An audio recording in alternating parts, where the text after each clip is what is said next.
सुप्रभात, good morning. Top 20 के आज के इस गुरुवार के एडिशन में जब हम सेंसेक्स के वीकली कॉन्ट्रैक्ट्स की एक्सपायरी की तैयारी कर रहे हैं, आप सबका स्वागत है। मूड इक्विटीज के लिहाज से एक बाउंस बैक का एक बेहतर सा मूड तो नजर आएगा, क्योंकि यूएस का एक्चुअल सेशन इन ग्रीन समाप्ति होती हुई नजर आई। नैस्डैक उस सेशन को लीड कर रहा था। एशिया में जितनी कल पिटाई हुई थी, कोई कॉस्पी अगर 12% गिरा था, कोई जापान के मार्केट्स अगर 3.5% गिरे थे, तो उतना ही बाउंस बैक करने की कोशिश कर रहे हैं। तो रिस्पाइट तो है, पर सिचुएशन जस्ट की तस फ्लूइड है। ईरान को लेके कंसर्न्स और वो जियोपॉलिटिकल कंसर्न्स जस्ट के तस बने हुए हैं, ध्यान रखिएगा थोड़ा सा फ्रेजाइल सी रिकवरी है। देखते हैं सेशन इस गैप के बाद कैसे प्रोग्रेस कर रहा होता है, लेकिन मामला डावाडोल है। शुरुआती खिलाड़ी कौन से? बिल्कुल, गुड मॉर्निंग। और काफ़ी दिनों के बाद आज आपको गिफ्ट निफ्टी 115 अंकों की बढ़त के साथ शुरुआत के संकेत दे रहा है। जब से जियोपॉलिटिकल टेंशन शुरू हुई है, इनफैक्ट मैं देख भी रहा था कि 27 फेब से लेकर अब तक 17 लाख करोड़ का मार्केट कैप इरोजन हो चुका है। स्टॉक्स बहुत सारे हैं जहां पर गिरावट देखने को मिल रही है, लेकिन कल आईटी स्टॉक्स ने काफ़ी मार्केट को रेस्क्यू किया और आज भी लग रहा है कि डे 2 का एक्शन यहाँ पर आपको आईटी स्टॉक्स में देखने को मिलेगा। ऑयल एंड गैस के स्टॉक्स है, दोनों तरफ का एक्शन यहाँ पर देखने को मिल रहा है। हालांकि जो गैस बेस्ड कंपनीज हैं, खबरें लगातार यहाँ पर देखने को मिल रही है, लेकिन आप एक चीज़ नोटिस कीजिए कि धीरे धीरे अब मार्केट इस टेंशन के साथ एडजस्ट कर रहा है, इसके साथ जीना सीख रहा है। और जो एक एक मिसाइल की ट्रैकिंग हो रही थी सभी जगह पे, अब वो भी धीरे धीरे रिड्यूस हो रही है, तो लोगों को आदत पड़ जाएगी। जैसे सिमिलरली हमने देखा था कि रशिया और यूक्रेन की जब वॉर चली थी, तो शुरुआत में कितना मोमेंटम हाई था, लेकिन इसके बाद धीरे धीरे मार्केट ने इग्नोर करना शुरू कर दिया। शायद इसी अब कड़ी में हम आगे बढ़ते हुए नजर आ रहे हैं। स्टॉक्स बहुत सारे हैं जहां पर अभी भी इम्पैक्ट है, सिग्निफिकेंटली स्टॉक्स करेक्टेड है। मिसाल के तौर पर आप पेट्रोनेट एलएनजी को देखें, एलएनटी को देखें, इन स्टॉक्स में बड़ी गिरावट देखने को मिली। इनमें से एक स्टॉक मैंने चुना है, पहला पेट्रोनेट एलएनजी। कल तकरीबन 10% तक की गिरावट यहाँ पर देखने को मिली थी, लोअर सर्किट लग गया था। उसके बाद 1-1.25% की रिकवरी और 9-9.5% के नीचे ये स्टॉक बंद हुआ। लेकिन अभी भी यहाँ पर दरअसल देखें तो खबरें अच्छी नहीं निकल कर आ रही है। जो नेचुरल गैस का लिक्विडिफिकेशन प्रोसेस है, ये ईरान वॉर के चलते कतर में पूरी तरीके से रोक दिया गया है। अब क्या होता है कि अगर ये रोक दिया है और इसके बाद अगर ये रिज्यूम भी करते हैं, तो एटलीस्ट 2 हफ्तों का समय यहाँ पर लग सकता है। तो पहला स्टॉक है पेट्रोनेट एलएनजी, इस स्टॉक को रखा है इन रेड। लेकिन पेट्रोनेट एलएनजी के मुकाबले देखें तो कल गेल में गिरावट तो रही थी, लेकिन थोड़ी सी रिकवरी का भी स्टॉक ने प्रयास किया था। अब मैं कुछ इंटरेस्टिंग रिपोर्ट्स देख रहा था और इस रिपोर्ट में कहा गया कि दरअसल ये जो तनाव चल रहा है कतर में, जिस प्रकार से नेचुरल गैस की सप्लाई यहाँ पर रोक दी गई है, इसके चलते हो सकता है कि गेल की जो ट्रांसमिशन वॉल्यूम्स है, इसमें तो ज़रूर आपको गिरावट देखने को मिलेगी, नेगेटिवली इम्पैक्ट है, लेकिन आगे जाके इनके जो मार्जिन्स है इसमें इंप्रूवमेंट देखने को मिलेगा। तो हो सकता है कि शुरुआत में थोड़ा सा नेगेटिवली रिएक्ट करे, उसके बाद थोड़ी सी ऑफलोज रिकवरी भी देखने को मिले। तो इन रिकवरी को ध्यान में रखते हुए गेल को रखा है इन ग्रीन। हाँ, कल रिस्पाइट था थोड़ा सा। 2 दिनों से वैसे रिस्पाइट आईटी दे रहा है। हालांकि आईटी के लिए कंसर्न्स काफ़ी हैं, पर 2 दिनों से जब अक्रॉस द बोर्ड मार्केट्स में पेन था, आईटी में एक रिलेटिव स्ट्रेंथ थी। इवन कल भी सिलेक्टिवली कई सारे आईटी स्टॉक्स हरे में कामकाज कर रहे थे जब मार्केट्स 1.5% गिरे हुए थे। इन्फोसिस इन ग्रीन रखते हैं आज के लिए। आज तो खैर हैंडओवर भी नैस्डैक का बेहतर ही दिखेगा आपको, 1.5% के आसपास का उछाल, थोड़ा रिस्पाइट अक्रॉस द बोर्ड है।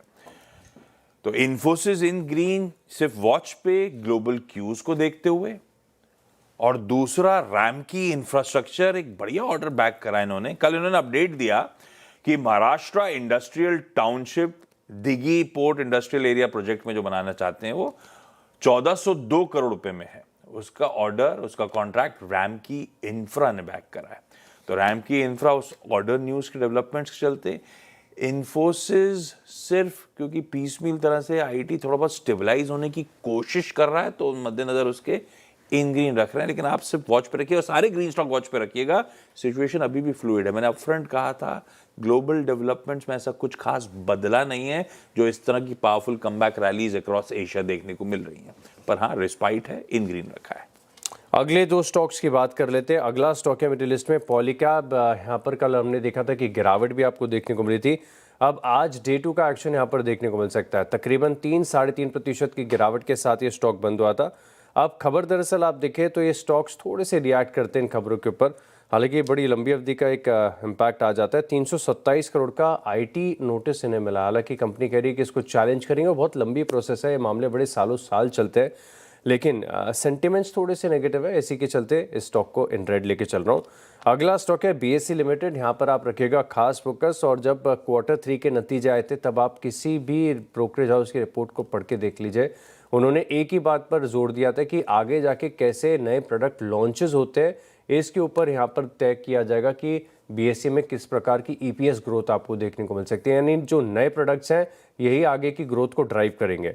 अब कल खबर आ गई है कि सेबी की तरफ से अप्रूवल मिल गया है इन्हें नए डेरिवेटिव प्रोडक्ट लॉन्च करने के लिए, और सेंसेक्स नेक्स्ट 30 इंडेक्स, जैसे निफ्टी नेक्स्ट 50 है ऐसे ही सेंसेक्स नेक्स्ट 30, इसके इंडेक्स के ऊपर डेरिवेटिव प्रोडक्ट्स लॉन्च करने के लिए सेबी की तरफ से अप्रूवल मिल गया है।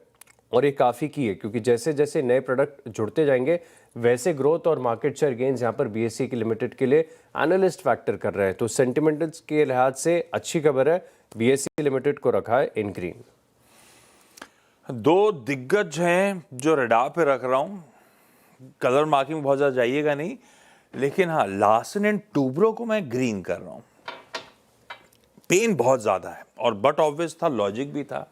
स्ट्रीट चिंतित है इनके मिडिल ईस्ट एक्सपोजर को लेकर, क्योंकि इनके इंटरनेशनल ऑर्डर बुक तगड़ी है और उसका सबसे तगड़ा सबसे बड़ा कंपोनेंट मिडिल ईस्ट से आता है।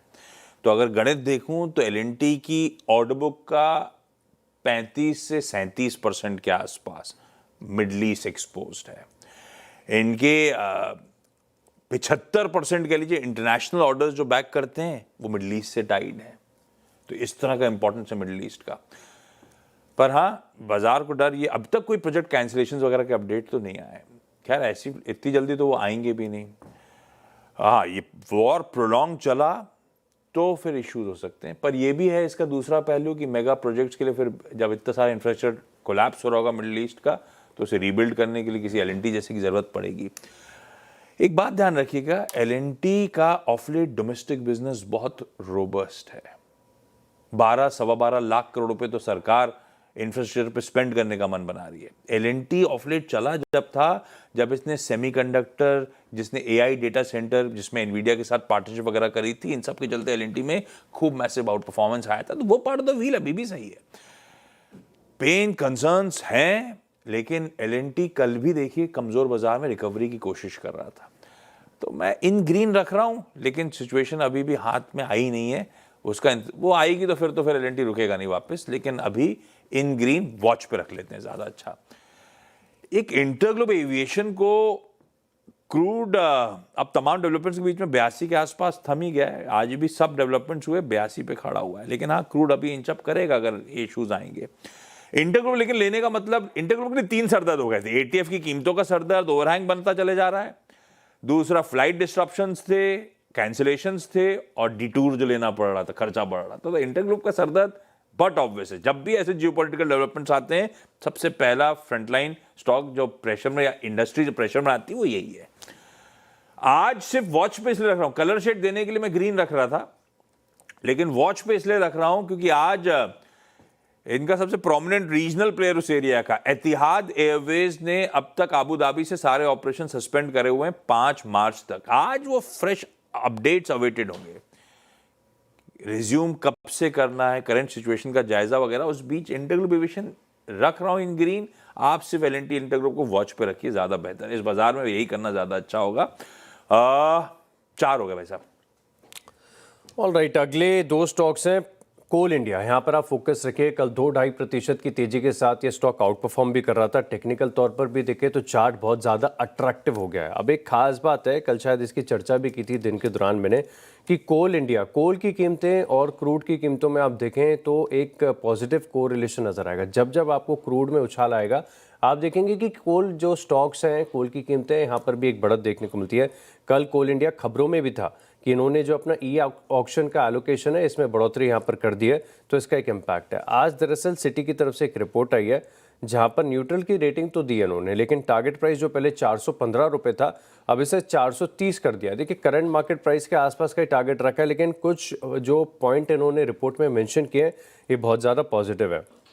खास बात तो ये है इन्होंने अपनी लिस्ट में ऐड किया है अगले 90 दिनों के लिए कि ये स्टॉक आउट परफॉर्म कर सकता है इंडेक्स से बेहतर, यानी निफ्टी से ज़्यादा तेज़ी यहाँ पर देखने को मिल सकती है।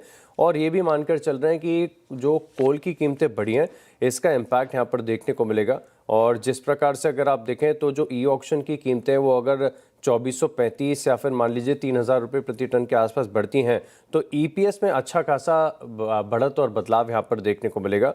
तो इसी के चलते कोल इंडिया इस स्टॉक को इन ग्रीन लेके चलेंगे।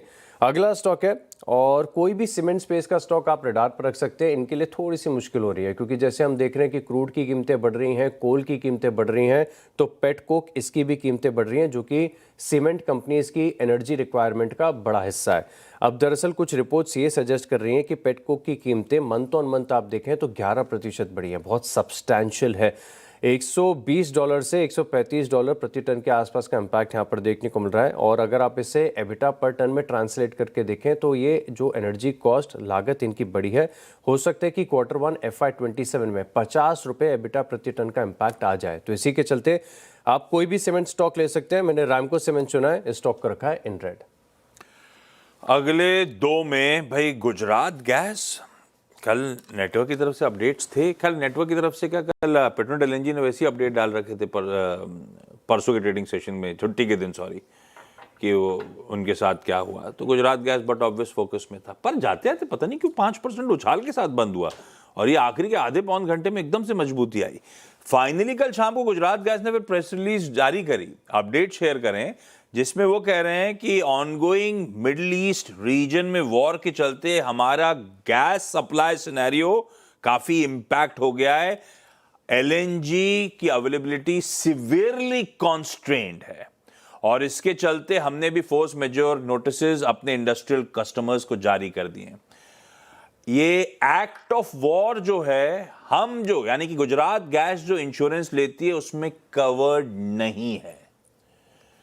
तो लाइकली इंपैक्ट इस फोर्स मेजोर का, इस ऑनगोइंग इवेंट का क्या होगा, एस्टिमेट करना अभी तो बहुत मुश्किल है। तो गुजरात गैस कल के उस क्लैरिफिकेशन शाम के अपडेट के बाद मैं रेडी लेके जा रहा हूं। हाँ, कुछ हद तक स्ट्रीट को कल भी आइडिया था, फिर भी 5% चढ़ा है, इस बात का ध्यान रखिएगा। लेकिन ये लॉजिकली जब कंपनी इतनी अनसर्टेनिटी की बात करी तो लाल ही रखना है। और इंडस्ट्रियल कस्टमर्स में कौन है गुजरात में, मोरबी में? कजरिया सिरेमिक्स को लाल कर देता हूं सीधे सीधे, ये कल भी चर्चा में था। पर अब गुजरात गैस, अब प्रॉब्लम यह है कि कतारी गैस अगर गई तो स्पॉट मार्केट की जो गैस उठानी पड़ेगी किसी गुजरात गैस को, वो $10 से $25 प्रति MMBTU महंगी पड़ेगी। तो वो अगर पास ऑन होना है, अगर गैस सप्लाई भी हो गई, पास ऑन हुआ तो भी मुश्किल हो जाएगी। कजरिया सिरेमिक्स बोला था, गुजरात गैस क्यों चल रहा है? तो इधर वे इन सब के लिए प्रॉब्लम। लेकिन ये सब स्टॉक्स देखिए कल सब पता था, उसके बाद इन ग्रीन बंद हो रहे थे, तो थोड़ा वॉच में। लेकिन ये सब थोड़े से ओवरहैंग के तौर पे इनकी इंटरनेशनल कॉम्पिटिटिवनेस जाएगी अगर इस तरह से मामला गड़बड़ाएगा। लाल रखा है, लेकिन 10-10 स्टॉक्स पूरे करने। ब्रेक के उस पर जब लौट के आएंगे तो अगले 4 पे बातचीत। चलिए ब्रेक के बाद आपका स्वागत है और अगले 4 स्टॉक्स की बात कर लेते हैं। अगला स्टॉक है मेरी लिस्ट में, फोकस रखेगा डिक्सन टेक में, और सिर्फ प्राइस एक्शन के चलते स्टॉक आपके साथ डिस्कस कर रहा हूं। कोई टेक्निकल तौर पर रिवर्सल नहीं है। स्टॉक ने एक आध बार प्रयास किया था लेकिन सारे प्रयास फेल हो गए। स्टॉक में स्ट्रक्चरली अभी भी चार्ट्स पर आपको रिवर्सल नजर नहीं आएगा, लेकिन क्योंकि आज गिफ्ट निफ्टी बड़े दिनों के बाद अच्छी ओपनिंग के संकेत दे रहा है, 100-120 अंक भी अब बढ़िया लगता है जब पिछले 2-3 दिनों में अच्छा खासा करेक्शन मार्केट में आ चुका है। अब डिक्सन टेक का चार्ट आप देखिए, ये ऑलमोस्ट 4% ऑफ लोज की रिकवरी के साथ ये स्टॉक बंद हुआ है। डे हाई के करीब ही यहाँ पर आपको क्लोजिंग देखने को मिली थी, जहाँ से खुला था फिर फिसला और फिर धीरे धीरे टुवर्ड्स क्लोजिंग यहाँ पर बढ़त रही। लाल निशान में बंद हुआ है लेकिन फ्लैट, अपने जो गिरावट है इससे थोड़ी सी रिकवरी के साथ यहाँ पर क्लोजिंग देखने को मिली। तो अगर आज मार्केट का मूड माहौल सुधरता है तब यहाँ पर फोकस करेंगे। और वैसे भी आप देखें तो इनके कुछ आगे इंटीग्रेशन वाली फैसिलिटीज़ है वो Q1 से शुरू भी हो जाएंगे। इसी के चलते डिक्सन टेक स्टॉक को इन ग्रीन रखा हुआ है। अगला स्टॉक है हिंदुस्तान कॉपर, और यहाँ पर कल आपको गिरावट देखने को मिली और हो सकता है कि आज मेटल स्पेस के लिए अगेन एक गिरावट वाला दिन देखने को मिले। कारण ये है कि पूरे एक दशक के बाद चाइना की तरफ से अपने जो जीडीपी ग्रोथ के टारगेट्स हैं इसे रिड्यूस किया गया है। जहां पर 2025 में 5% के आसपास की ग्रोथ के टारगेट लगा रहे थे, अब इसे थोड़ा सा कम कर दिया, 4.5 से 5% कर दिया। तो हो सकता है क्योंकि मेटल्स के लिहाज से चाइना बहुत ज़्यादा इंपॉर्टेंट है, सबसे बड़ा प्रोड्यूसर भी है, कंज्यूमर भी मेटल्स का चाइना ही है, और वहाँ पर अगर थोड़ा भी स्लो डाउन होता है तो इम्पैक्ट पूरी दुनिया भर में देखने को मिलेगा। इसी के चलते हिंदुस्तान कॉपर इस स्टॉक को रखा है इन रेड। जी शिपिंग यानी कि great eastern shipping company limited को रखिएगा। पता नहीं क्यों ये, जबकि शिपिंग स्टॉक्स के लिए करंट सिचुएशन काफी पेनफुल हो सकती है। स्टॉक देखिएगा, कल 2% के उछाल के साथ कामकाज कर रहा था और ऑफ लेट लंबा चार्ट उठाइएगा 3 महीने टाइप्स का, तो हाईस पे खड़ा हुआ ये चार्ट आपको स्क्रीन पे है। तो जी शिपिंग में पता नहीं कोई इनहेरेंट स्ट्रेंथ, हालांकि कल खबरों में था, मैं ग्रीन ही रख रहा हूं इस तरह की स्ट्रेंथ के सामने। कल उन्होंने अपडेट दिया कि एक और second hand dry bulk carrier खरीदने की तैयारी, बड़ा जहाज जापानीज बिल्ट है वो, जिसे खरीदेंगे। और अब इनके बेड़े में अब Q1 ऑफ FY27 के, मतलब हो गया अप्रैल में जून क्वार्टर में ज्वाइन करता हुआ नजर आ रहा होगा। खबर बढ़िया है, समय पे है और स्टॉक में स्ट्रेंथ है, तो ग्रीन ही रख रहा हूं। दूसरा स्टॉक जो रेडा पे रखी है वो सुंदरम फास्टनर्स है। अब पता नहीं, समझ मेरे पास बायर का अपडेट नहीं है, पर मैसिव सेलिंग को ब्यूटीफुली अब्सॉर्ब करा है स्टॉक ने। कल ये क्या हुआ, 1% दबाव में था भाई साहब। कल इसमें दोनों एक्सचेंजेस पे, BSE NSE पे, HDFC म्यूचुअल फंड ने खूब तगड़ी सेलिंग करी है। BSE पे 22.5 लाख शेयर्स और NSE पे 20.5 लाख शेयर्स बेचे गए और वो एब्जॉर्ब हुए। और सुंदरम फास्टनर्स अपने आप में ग्रुप, अब मेरे ख्याल से वो रीअलाइनमेंट होगा ग्रुप में रिजेक्ट के चलते। सुंदरम फास्टनर्स को मैं इन ग्रीन रख रहा हूं, आप लोग वॉच पे रखिएगा, काफी पेन में। इंटरनल्स तो अभी भी इस बिजनेस के मजबूत है, रिटर्न रेशियोज हो, बैलेंस शीट स्ट्रेंथ हो, तो इन ग्रीन रखा है। सिर्फ वॉच रखिएगा। आखिरी 2 स्टॉक हैं और आईटी स्पेस के स्टॉक्स हैं। शुरुआत में डिस्कस भी कर रहे थे कि किस प्रकार से कल मार्केट को आईटी स्टॉक्स ने सहारा दिया। अब जिस प्रकार से रुपया लगातार निचले स्तर पर कारोबार कर रहा है, ऐसा माना जा रहा है कि इनकी ईपीएस में यहाँ पर बढ़त देखने को मिलेगी। इनफैक्ट रिपोर्ट्स पूरी तरीके से क्वांटिफाई करके ये बता रहे हैं कि रुपए में 4% के डिप्रिसिएशन पर कई सारी कंपनीज के ईपीएस में 12 से लेकर 21% की बढ़त आपको देखने को मिल सकती है। और फर्स्टसोर्स सॉल्यूशन ये पहला स्टॉक है जो कल के कमजोर मार्केट में भी 3% ऊपर बंद हुआ था। चार्ट बेहतरीन लग रहा है। कोफोर्ज यहाँ पर भी आप फोकस रखें, सिमिलर तर्क है, तो एफएसएल और कोफोर्ज रखें इन ग्रीन। लास्ट 2 में भाई दोनों एक ही कड़ी में जोड़ दिए। बोर्ड मीट है बामर लॉरी की, डिविडेंड कंसिडर करने के लिए, तो इन ग्रीन ही रखा है।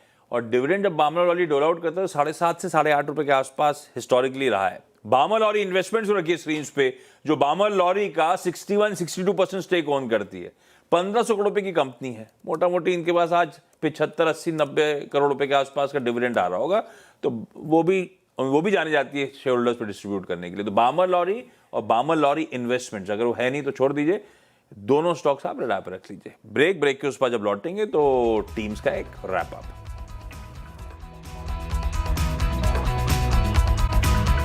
चलिए ब्रेक के बाद आपका स्वागत है और अब 20 स्टॉक का रिकैप देखते हैं। शुरुआत मैंने की पेट्रोनेट एलएनजी के साथ, गेल को भी आप फोकस लिस्ट में ऐड करें। पॉलीकैब यहाँ पर खबरों का असर देखने को मिलेगा। BSE लिमिटेड है, Coal India, Ramco Cements, Dixon Tech, Hindustan Copper, Firstsource Solution और कोफोर्ज, इन स्टॉक्स को भी रडार पर रखें। ओके, 10 और जोड़ लीजिए आज की ट्रेडिंग सेशन के लिए, लेकिन ध्यान रखिएगा थोड़ा सा मुश्किल ट्रेडिंग सेशन, एक्सपायरी का दिन, बाउंस बैक, उस पर कितना भरोसा करना, इफ्स एंड बट्स बहुत हैं, सिर्फ फोकस में रख लीजिए। इन्फी, रैम की, LNT, इंटरग्लोब, जी शिपिंग, सुंदरम, बामर लॉरी इन्वेस्टमेंट्स अलग अलग रीजन से चलते हैं इन ग्रीन, और गुजरात गैस और कजरिया सिरामिक्स कल हालांकि कंसर्न्स के बीच में दोनों स्टॉक्स इन ग्रीन ही बंद हुए हैं। मैं लाल लेके जा रहा हूं, आप सिर्फ वॉच पे रखिए।